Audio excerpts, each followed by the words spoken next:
This is Phantom Electric Ghost. We're live on the air with Chris Behnke.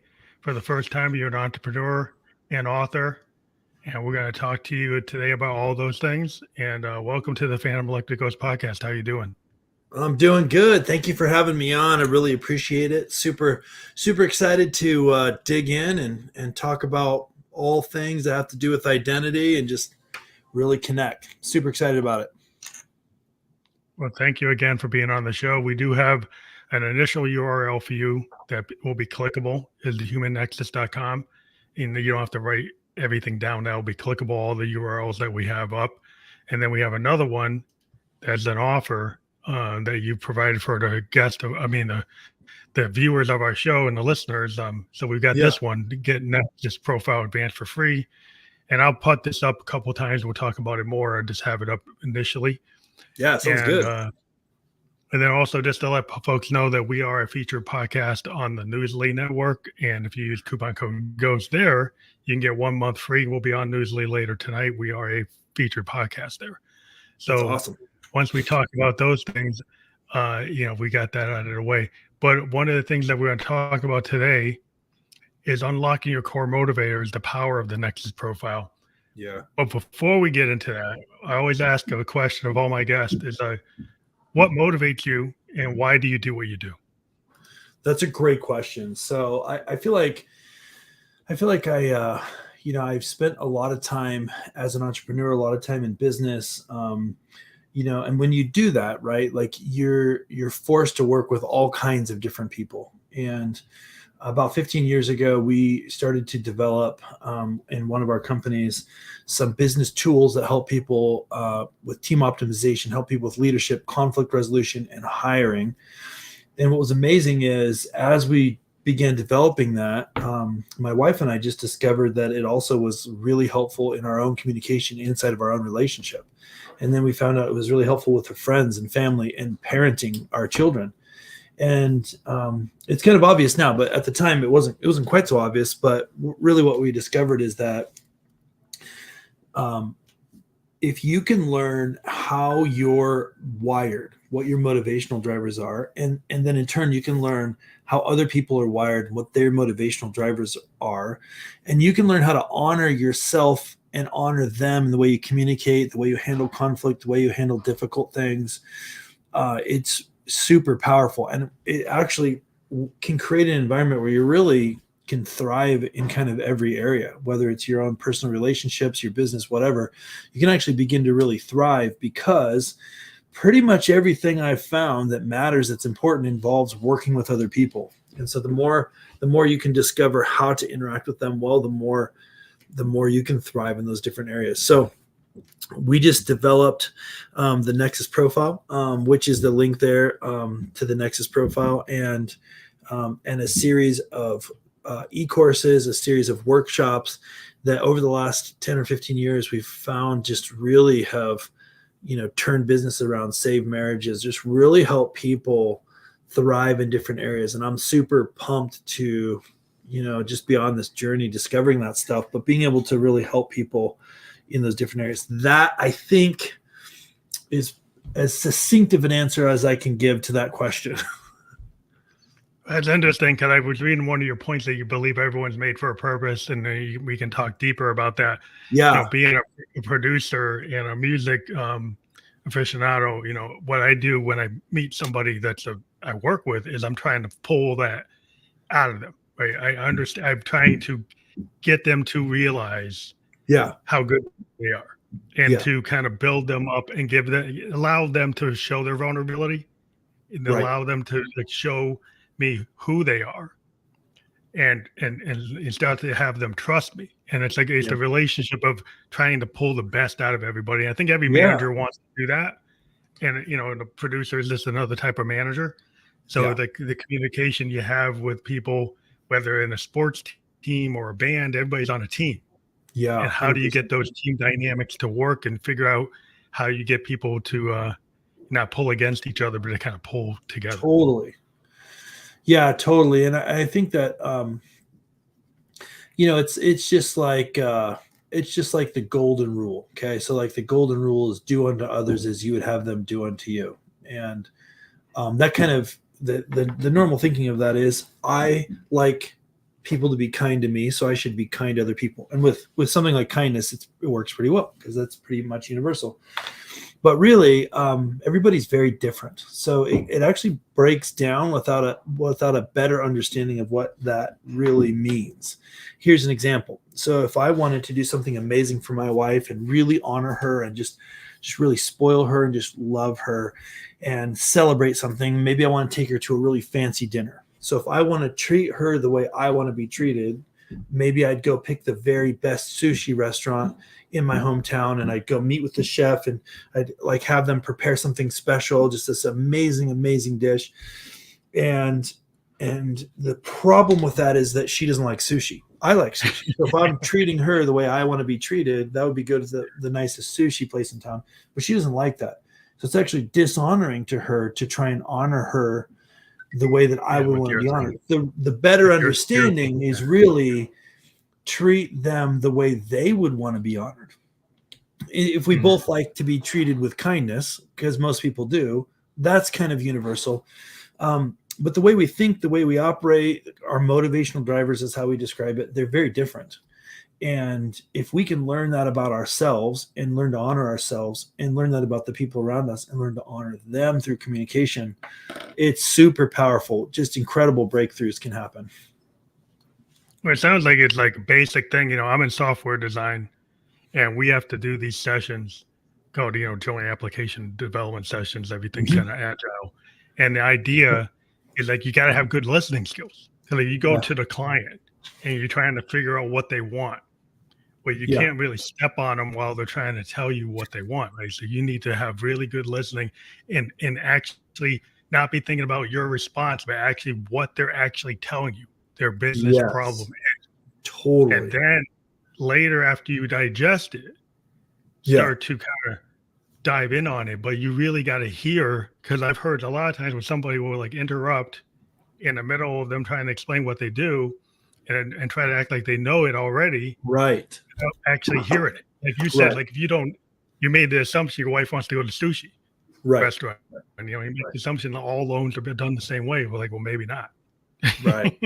Yeah. So I mean, that's so spot on. That is so spot on. So like, for example, you think about two people. Let's say one's named Susan, one's named Ed. Okay.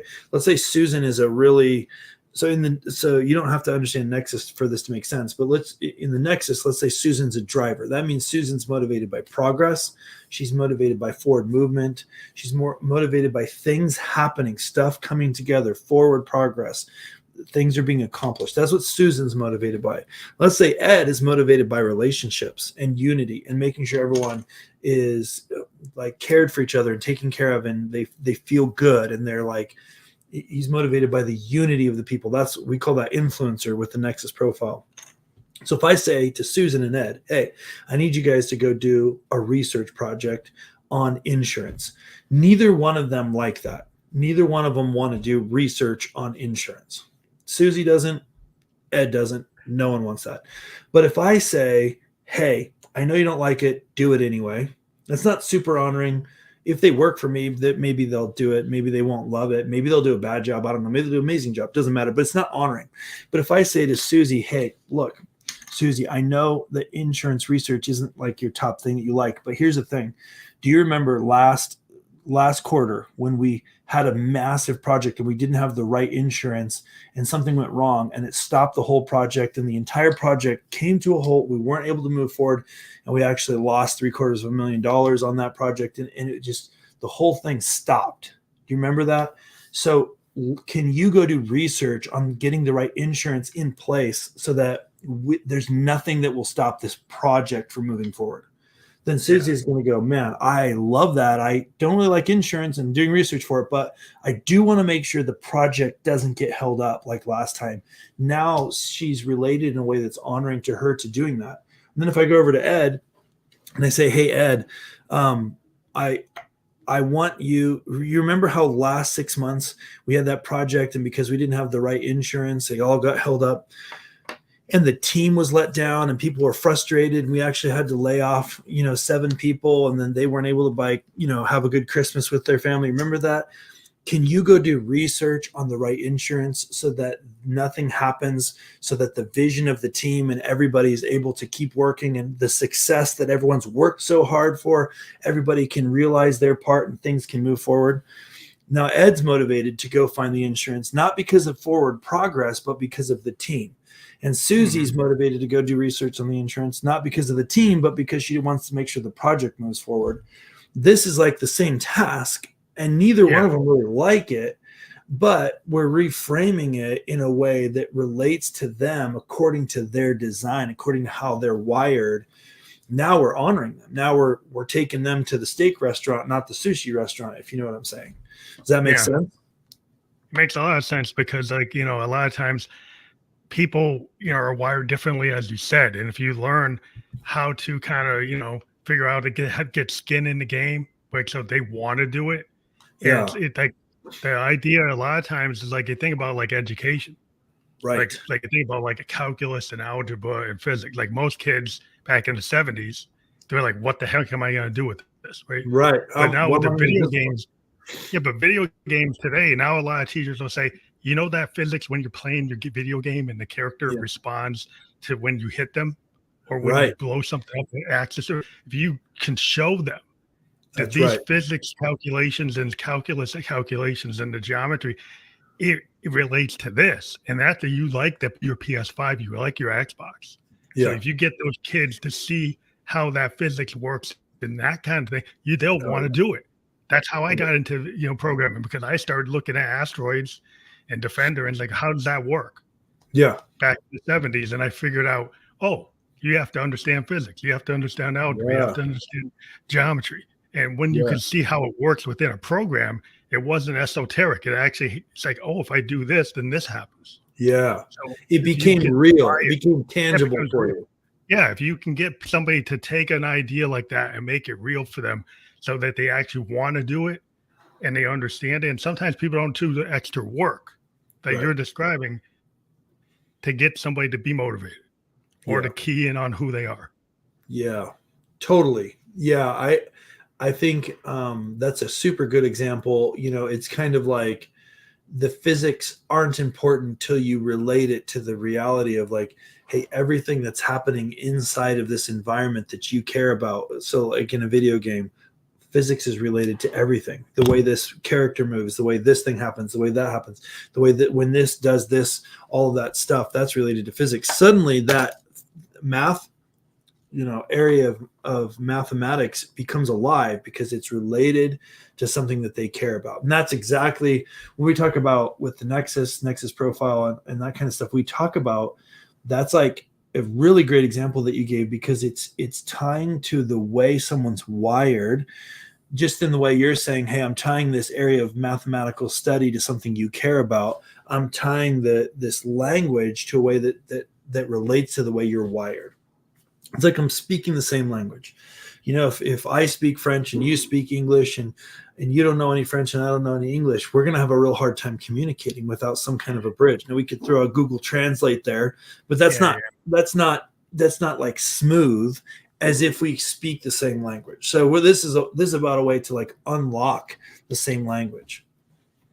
Yeah, it's like I worked in Japan, and another example. And I didn't know Japanese. I had translators, I had interpreters, but we decided to use this agile methodology that used flowcharts, right? So with activity diagrams, and logic is logic, whether you speak Japanese, German, or English, or whatever. So the idea of flow is logical. It's kind of mathematical. And that what we did, instead of creating these 100-page documents, we did these activity diagrams that we could show process flow. The Japanese engineers could understand that way faster than translating the document. And so when we started talking in flowcharts and activity diagrams, they totally bought in. And we had a big problem with translating documents to Japanese and English to Japanese and Japanese to English. Right. But once we had these flows, it was all graphical. And it was something that didn't matter. We had people from multiple languages, German, people speaking Chinese, we were in the Japanese environment. So that was a really good idea to zone in on something that we all could understand. Yeah, something universal. Yeah.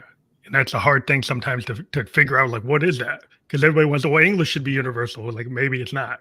Maybe it's not. Maybe it's not. That's super good. Yeah, that's awesome. So maybe you can talk more about like the 80-20 rule and how you can flip it. And because maybe that's a concept I was reading about. I'm kind of interested in Yeah. So 80-20, people call it 80-20. It's, it's really, it all came down from an Italian economist. Pareto was his last name. Vilfredo Pareto, I believe, is his first name. But basically what he discovered was that what he originally tipped him off was that 20% of the Italians that he interacted with owned 80% of the property. He was also kind of a hobbyist gardener, and he recognized that 20% of the pea pods in his garden produced 80% of the peas. And then he realized that was true with every single vegetable he grew, with every single flower, is that there was this ratio of 80-20. And then he began to recognize that it was actually available in every single aspect of life. So it's written about a lot, 80-20. People talk about a lot. There's lots of business books on it, but it's actually a concept that just kind of universally is true in every area of life. It's kind of like 20% of your friends produce 80% of the happiness, and 20% of your friends produce 80% of the trouble, too. 20% of the salespeople in any organization produce 80% of the sales. So it's kind of like this universal truth that's true. But the thing is that you can actively change it, right? It's just kind of true when things play out for the most part. I mean, it's not always true, but it's pretty much universally true in every area of life when things just kind of play out. But you can actively and purposefully shift that. So in business, for example, I help businesses, and what I found is I'll go into a business and I'll say, hey, 80-20 rule, what we're going to do is we're going to flip that around. And they'll say, well, what do you mean by that? Oh, well, what we found is that like for sales, for example, it's the easiest example. 20% of your salespeople are producing 80% of the sales. And every time when you talk to the leader, they're like, oh, I totally get what you're saying. I know all about that. That's not really true here. Like, we're way better than that. But what I find is that it's still true there. So let's say I have 10 salespeople, 2 of them are producing 80% of the sales. So one of the things that we do to flip the 80-20 is we actually go in and we have a process where we work with the leader of the company. We have everyone take the NEXUS profile, and we work through a consultation process to dissect and understand through this consultative process what the profile makeup is of the 20% that's successful, the 20% that performs the best, the success matrix that makes up the 20% that are doing 80% of the work. And then we go to hire new people. We run through this profile. Everyone takes the NEXUS profile, and then we only have them interview the people that are wired to succeed, like the 20% that are already doing amazing. So if you think about it like this, if you've got 10 salespeople, and let's say they sell $1,000 worth of stuff, it means that those 2 sold $800, and all the other 8 only sold $200. So if you just eliminate the 8, maybe you let them go, maybe you fire them, maybe you give them different jobs, I don't know, but you eliminate the 8, so the 2 are still producing $800. But if you if you find just 2 more like the 2, you now only have 4 employees. So you're actually short 6 employees, but you're actually selling $1,600. So you're actually $600 ahead with 6 less employees. So more productivity. This is what we mean by flipping the 80-20. So here's another example. We're probably going to start working with this company that services and helps and supports special needs adults. So it's one of the positions that they have is like this care person. So this is an in-home care person. So a super hard job. Like you're helping these adults with special needs, and sometimes they get like kind of crazy and they need different things. It's really hard job. So the turnover in the industry on this job is 50% after 6 months. So half of the people you hire quit after 6 months, but you have to do all this training. So what you find is that it's not 80-20, it's more like 95-5 in that job, partially because it's such a hard job. But what you find is that for 100 people like that, 5 of them actually love the job. They thrive. They love it. They come to work and they're like, this is the most meaningful job. I'm changing people's lives. I know it's hard, but I love it because look at all the good that I'm able to, like, they're wired to do that job amazing. So what's interesting is the 95, they just, maybe they thought they were going to like it. A lot of times they just needed a job, but they don't thrive and they can't handle it because the job's super hard. So they quit after 6 months. So if we can go in there, create a profile that actually identifies what is different, what is the design, what's the NEXUS profile design of the person that's that 5% that actually love it. And then we only hire people that are like that. If we can lower that 50% turnover rate to 40%, which I believe we'll be able to get it down to 10 or 15%. But if we could just go from 50 to 40, this saves, the industry millions of dollars. And it's not just the money, right? Like the people, the client, the patient, they have a better experience because the people that are helping them actually are thriving in the job. The job people, the employees have a better experience. Their life is better because of it. The company itself saves a ton of money because they're not retraining people, and all the people that work for the job that you don't hire and put in there, their life's better as well because they're not spending 6 months realizing they hate this job and then have to go find a new one. So literally everybody benefits massively by getting the right people in the right job. And the way that you do that is the only way you can really do that is to understand how people are wired at their core and understand how that fits into that particular job function. Does that make sense? Yeah, it makes a lot of sense. Do you get a lot of buy-in to your approach? Is it something that the corporate leaders are familiar with or not familiar with? So the bigger companies all have HR departments that already have solutions in place that they think are great. The problem is those solutions, for the most part, I mean, sometimes they're helpful, but for the most part, they haven't solved the problem because the problem of 80-20 still exists. So if their solutions were amazing, it wouldn't be 80-20. It'd be 50-50. It'd be, 80-20 the other way, where 80% are performing high. So like the problem still exists. So it's the solutions that exist out there, they're not amazing. So companies where we are able to implement it and they actually buy in and they really only interview the people that are designed for it, we have tremendous success. The trouble is it is hard to get into that process. What happens a lot of times is you say, hey, I know we have 1,000 people applied for this job, but you're only going to interview these 14. And they're like, well, but we really want to see those other resumes. What if they're good? Well, they're not good because they're not the right profile. So we do have difficulty sometimes getting companies to really trust it because they usually have developed something over a long period of time that they believe in. Problem is they wouldn't need our help if their systems were working. With smaller companies, it's usually a little bit easier because they don't have big HR departments that already have a process in place. We can come in and help them create a profile, help them pick the right person. And then, I mean, it can be a massive, massive benefit to the bottom line of the company in a very short amount of time if they get the right people. So Jim Collins wrote this book called Good to Great. It's one of the most famous business books that ever has been written. In that book, he says, getting the right people on the bus is one of the most important things that you can do to make your business successful. And I believe that that's mostly true, but I believe it's one step further, which is you got to get the right person in the bus and you got to get them in the right seat.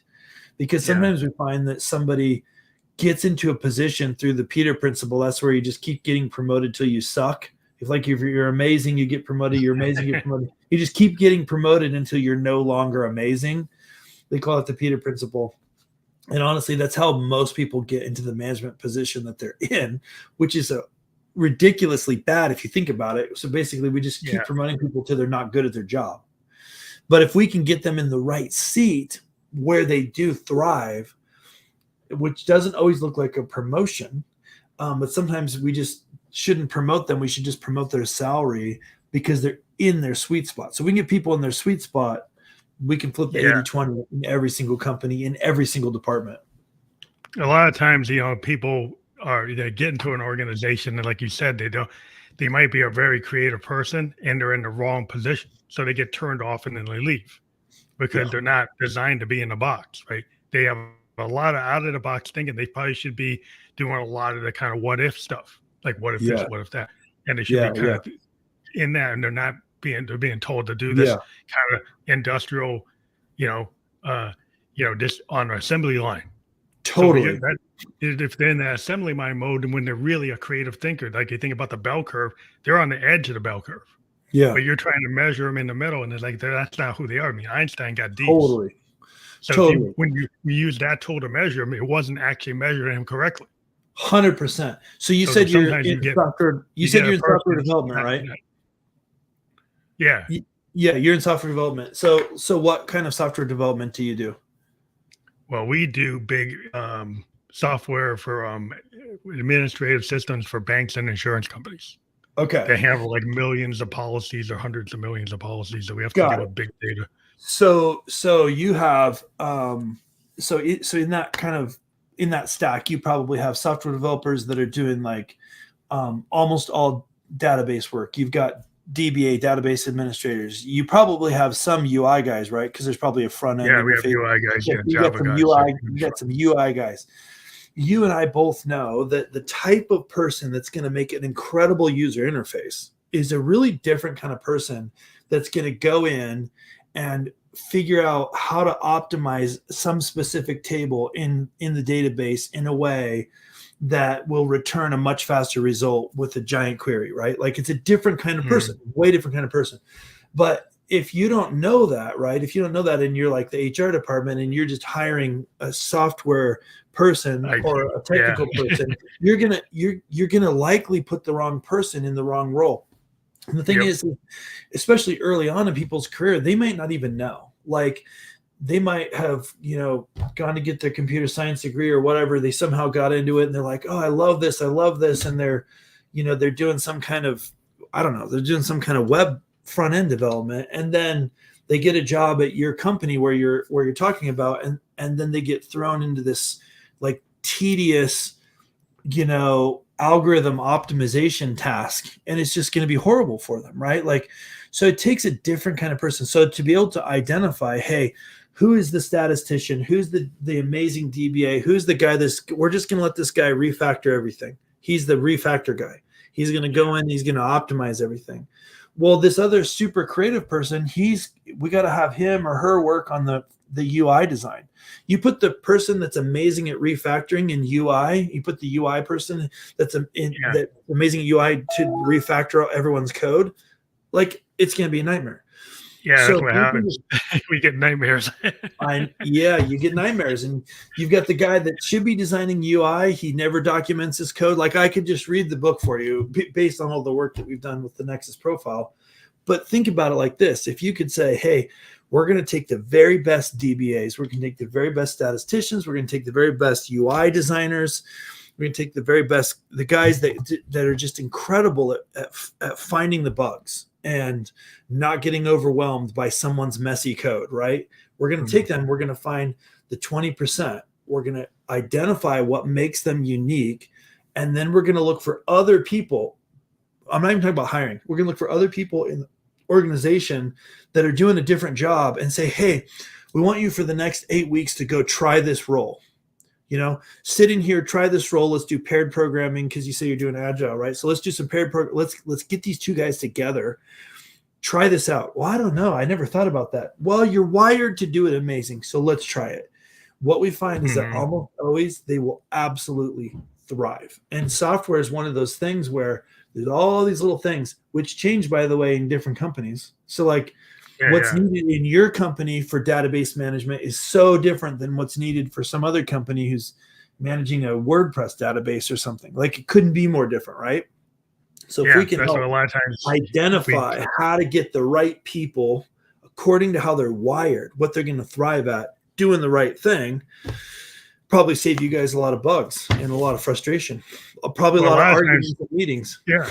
I mean, in my point in my career, I got into consulting because I got really good at doing things, and then I can go from one project to the next, from one company to Yeah. the next, kind of focusing on what my skill core set, and then I get to learn how different companies work. So I've been Right. bouncing around all the major insurance companies and tons of banks, and I've seen parallels and similarities, Yeah. and then there are big differences on between how some of these guys work.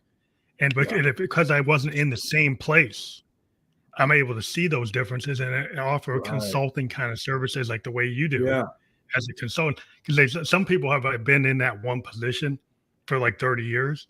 Right. I've kind of bounced around for the last 15 years, Yeah. but learning a lot and relearning things and actually moving forward. And a lot of times the people are kind of scared to do that, to kind of take that and then put themselves out there. It's Yeah. a different kind of mindset. Yeah, that's so good. I think we're learning, I think we're learning. I think one of the problems that's out there is there's a lot of personality assessments. There's a lot of people using, they're trying to use clinical tools like Myers-Briggs, and there's just some things out there. And the problem with a lot of that stuff is they're not identifying, they're not quantifying the unchanging parts, like the way people are wired. They're quantifying more often like personalities or behavior. And so the problem with that is that sometimes you can get somebody where hey, I think you're going to thrive here, and it seems like they will, and they do for a short amount of time, but eventually like it begins to be difficult for them, and motivation becomes a problem, and they end up developing resentment towards the job and stuff. This is what we've seen, because deep inside they're really not wired to do that, but they've learned that that's what they're supposed to do. So for a period of time it seems well, but if you can figure out, and this is what we do with the Nexus, is if you can figure out how someone's wired, how they're designed, like the way that they think, they're motivational drivers, right? Like I talked about with Susie and Ed, I think are the names that I used. I think Susie was the driver and Ed was the influencer. If you can say, hey, I'm going to relate and communicate and honor this person through communication and management and role, and I'm going to stick Susie in the right role that honors how she's wired. I'm going to stick Ed in the right role that honors how he's wired. Man, you can have radical breakthroughs in organizations. And you don't have to be like the boss or the owner to have a radical breakthrough, because even with your coworkers, if you can begin to understand yourself better and then figure out how to honor them, you can have a pretty radical breakthrough just in the way you collaborate with people. And like you were saying, you do agile development, and did you say you're doing like paired programming where you get a couple people working on a problem together? You guys do that? Yeah, well, we do multiple type of styles, where we do pair people together. Yeah. But we work with a global team, so we have got people Okay. in different time zones, different places, and Got we it. have tools where we can work online together with people in different Yeah. countries Super and cool. work on well, I was just on a session with 2 programmers Right. and a BA and a manager, and we're in Okay. real time testing code, and we're Got it. actually seeing. I'm looking at the UI, running through an algorithm, and somebody's in the back end checking the code and seeing exactly Right. what's going on. We're Yeah. having this in real time. Yeah. We're actually able to see on multiple screens what is actually happening. And Yeah. So imagine we have if you have your whole team, and the whole team, let's say there's 100 people on this team, big team, and everybody has a Nexus understanding. They've all taken the assessment, and you're like, okay, we're going to go test this part of the code. We're going to test this part of the UI. So we're going to hop in there. Let's get these 3 people, because they're going to be amazing at finding any bugs. They're going to be able to see the subtle things that need to be adjusted in the code. They don't need it all to be documented. They're going to be able to go in there. Let's get these 2 people to look at the UI and test it real time because of how they're wired. And you start identifying the right people and putting them into the right roles based on how they're wired. What we've seen is pretty radical breakthrough. Now, sometimes people can kind of get close to this just by working together for a long time. Don't call Larry. He's not good at that. Call Steve. Like, he's amazing at that. Don't call Paula, So like we can kind of figure it out over time, but imagine if you could just leapfrog all of that.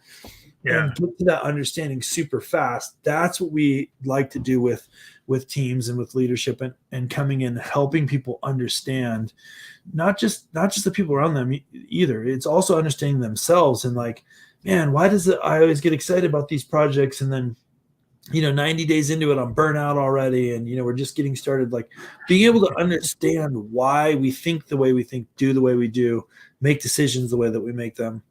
It's pretty awesome when you can kind of put those things together. Well, I think the big problem a lot of times in organizations, I may have been doing this job for like 25, 30 years. Yeah. And, we get subject matter experts. We get critical person dependencies, right? And then the people think they can just take that subject matter expert and do a knowledge transfer to like anybody who's just IT without doing like your type of NEXUS assessment. Mm-hmm. And then they go take this critical person dependency and they train the wrong guy. And that guy was there for like 30 years, and they knowledge transfer it to somebody.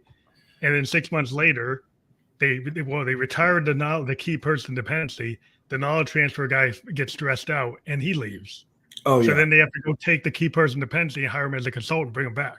Yeah, for 10x his old salary. With more money, and then try to figure out, because they never did your NEXUS assessment, to figure out, well, how do I do this knowledge transfer? Who's supposed to get it? And they seem to not know who that is. Yeah. And I've seen this for like 30 years. They seem to not amazing. pick the right people. It's amazing how common that is. And if you were to I don't know if you could even track this. I don't know how you would track it, but I guarantee you it costs us in the US billions of dollars. So if you talk about like all Western culture, it's billions of dollars a day of like lost productivity because you have the wrong people doing the wrong thing. Sometimes it's not way off. Sometimes it's just a little bit off. But imagine what it would look like if we could be on. And I think that I think that we're coming into a time and place where it's going to be more important than it ever has before. We're going to be able to hand off a lot of the simple stuff to AI, and we're going to have to get a lot more clever. And I feel like it's going to be even more important than it ever has before to make certain that people are functioning in the way according to how they're really going to thrive. And I think that it's just like companies won't be able to get away with the inefficiencies that they used to in the, for the last 20 years. Like it just, a lot of the problems we're having is like people fear the automation. I was involved for the last 25 years in a lot of automation. Yeah. And it wasn't, AI, but it's like we've moved from the mainframes to the Oracle systems, to the .NET systems, to the blockchain, and now the AI. It always progresses, and no matter what, you don't totally replace the critical thinking, right? The critical thinking and the type of business analysis that can go and figure out, regardless of what the code's going to be, what is the business case? What is the use case? What is the user story? AI usually can't figure that out. Like you have to have a person come in and actually talk to people and have that kind of social discipline of a social scientist, like a political scientist or sociology major, 100%. that knows how to create a questionnaire to ask the right question to get to the right answers. Absolutely. Right? And I don't think the AI will ever do that. I think you're always going to need some person to kind of guide, like a consultant that comes in and says, well, what is your business problem? Like, what is the core issue? And then how we solve it could be software agnostic. We'll figure out how we solve it, but we need to figure out what your core problem really is. Yeah. Yeah. And I think, it's one of those things where whether AI can do that in 10 years or not, whether it's going to replace certain jobs or not, it kind of doesn't matter in some ways, because what we do know is that, people are always going to leverage those tools in a way that's not what they thought. And then they'll be able to use it in a positive way. It'll replace a whole bunch of jobs, but it creates new opportunities. But here's the thing.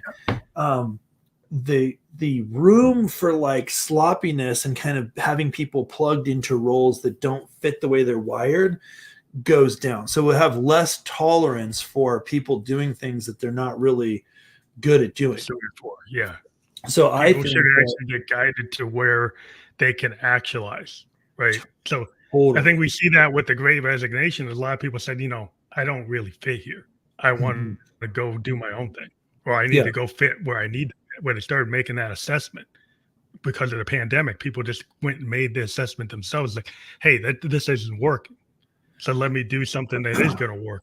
So, yeah, and not everybody's self-aware enough to do that, but at yeah, some point, there was a lot of people that did. right, totally. Yeah, and I think that in some ways it's been horrible. Um, what happened during the pandemic was horrible, but in some ways it really pushed people to make changes they probably needed to make. And so for that, in that case, all of the horrible loss of income, loss of money, cost of trillions of dollars, death, all that stuff, that's like super horrible. But like one of the good outcomes from it was that a lot of people were pushed in a direction they should have already been going, but they didn't have they didn't have something to like kick them kick into kick them gear, over. kick them over. So like, yeah. But I mean, at the end of the day, I think that we're living in a time in history when the most opportunity that has ever existed exists now. So it's super exciting time, honestly. Yeah, yes, Regardless of definitely. the space, whether you're in tech, whether you're writing software, or whether you're I don't know, you're a baker at a bakery. Like I it's think there's a lot still of capability in terms of like you can create like micro like entrepreneurial opportunities, like where because of the AI, because of the automation, because of robotics, you could have something that took 100 people and maybe two people could do it because they got 3D printing, they've got exactly automation, they've got robots.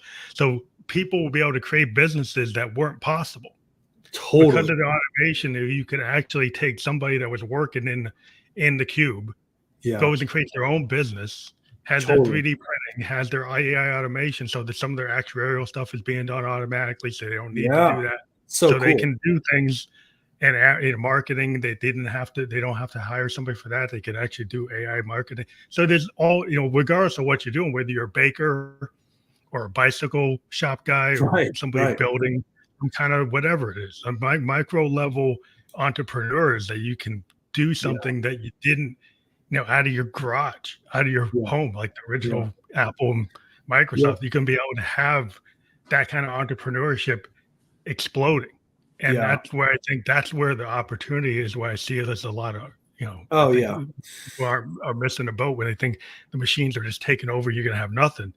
It's never been Right. like that, No, you know? no, no. I mean, it's definitely, it's definitely, you got to pay attention. It's definitely, there's some things to be cautious about. And, as a society, I think we're not being quite cautious enough. But at the end of the day, what we've seen for the last couple hundred years is we will figure it out. What's different is now is I think the need to understand like how we work so that we can function most optimally in this new world has never been greater. I like my wife and I have four different friends that all went to school to be school teachers, and all four of them quit after. Well, two of them quit after the first year, and the other two stuck around for a couple years, but they all quit within 5 years. Why? They hated it. Well, they literally went through and got their entire degree, everything. They were all focused. They all wanted to be school teachers. None of them are school teachers today because they're not really wired to be school teachers. They seemed like they wanted to do it. For whatever reason, they thought they would be a good career path. And it wasn't. They literally, none of them are doing anything related at all to this massive expensive degree that they got. Why is that? Why is that? Like, we don't have the room, I believe, in our society anymore to allow that kind of waste.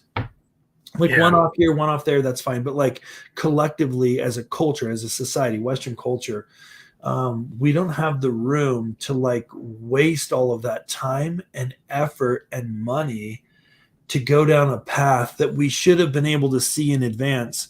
Like if we would create a profile for a third grade school teacher and have these guys take the NEXUS, I could have told all of them they would not like it. Like, you will not like this. You will not like managing these other people's children. Like, you're not wired to do that well. however, you find the other person that's like, I don't know about school teacher. I'm not sure I could handle all the college or whatever. No, look, you're wired to be an incredible third grade teacher. You're the one that needs to do it. These other ladies, they shouldn't do it. You should do it, kind of thing. Like we don't have the room to make those mistakes like we used to. I don't think we ever did, but like we really don't anymore. And I'm just excited about kind of where we're going, like as a society, to where we're in a place where we can start to make better decisions. And that's really what we're trying to do with the Human Nexus and the Nexus Profile and all the workshops and e-courses that we developed, is get people understanding themselves, unlock who they are, and get them in the right spot, and then they can thrive. That's really what it's about. So, like, this is the question I like to ask, kind of toward the end of the session. Yeah. Is, from a perspective of basic lessons learned. Are there like 3 major lessons learned that by doing the Nexus Profile that you can kind of convey to the audience, like 3 major points? And I mean, I don't want to break it down to the shortest possible thing, but that's the common thing I do. Like, what are the top 3 lessons learned? Yeah. So you mean for me personally, or as people need to think about as they're doing the? Well, I mean, either you personally, or you think the audience could actually take from the process, if you think it's a global thing, you know. Yeah. So I would say one of the lessons that I've learned is that basically, you go through, like in my experience, the last 25 years, I've been a serial entrepreneur. I've started a whole bunch of businesses. Most of them haven't worked out. Most of them have been difficult and sucked. But some of them have had moderate success. And there's just a lot of difficult things, a lot of difficult scenarios, bad decisions, mistakes that I've made. And if I look back at all of that, I'd say, one of the lessons that I've learned is every single one of those mistakes, if I allowed it, became a really important part of me developing the next thing that I needed to do. So one of the lessons that I've learned really is to make sure you're learning the lessons, and make sure that you're actually taking the things that are coming before you, whatever setbacks or whatever, and actually looking at them appropriately as part of like a life lesson plan that's kind of putting you on the trajectory to really make your to be the best version of who you are, to really accomplish like your purpose on the earth kind of thing, like not to get too esoteric, but like the reason that you're here. Because if you let the mistakes that you've made hold you down, then you're not actually able to benefit from them as a lesson. As far as tying that into a lesson for everyone from the Nexus Profile is, like, what is it, Chinese proverb? The very best time to plant a tree is 20 years ago, but the second best time since you didn't do that is right now. And I think that's true with things like the Nexus, which is why I want to give the full advanced version away to everybody that's watching this podcast. Is the very best time to understand this deep level of how you're motivated was 20 years ago, but the second best time is right now. Like, so taking the opportunity to go in, do the Nexus takes like 15 minutes. Normally we sell this for $109, but anybody that uses that code GHOST will be able to get it for free. And that can equip you. That can kind of unlock a new language about how you function and how you work. And maybe prevent some people from going and getting a teaching degree for a third grade teacher when they're going to, hate it, or whatever. Yeah. Right. So get aligned to where get aligned. So good. That's the right way. Like in terms of music, we think about like harmony versus disharmony versus dissonance and noise. Yes. Right? We're looking for harmony. Looking for harmony. Yeah. You don't want dissonant sounds are not what you're going to want. You want that harmony. You want the melody. You want it to be memorable. You want it to be kind of just out there. There's like a lot of white noise, pink noise. Yeah. Okay. We're looking for beautiful harmony with an incredible hook that just grabs people and they just humming the song the whole day. That's when you're in the right alignment. And that's what we're looking for. You're in tune. Yeah. You're totally in tune, that you picked up on that frequency, which I like a lot of times. That's what you got to do. But thank you again for being on the show. We've got that for sure. profile for the advanced free checkout, and we're using the coupon code of Ghost. That will be clickable. We want to thank you for being a guest on the Family Like the Ghost podcast. It's always great to talk to new people every time we learn something new. And I appreciate that you've taken the time to be here today. So Yeah, it's been a pleasure. Thanks, man. I appreciate it. Thank you. Have a good night. You too.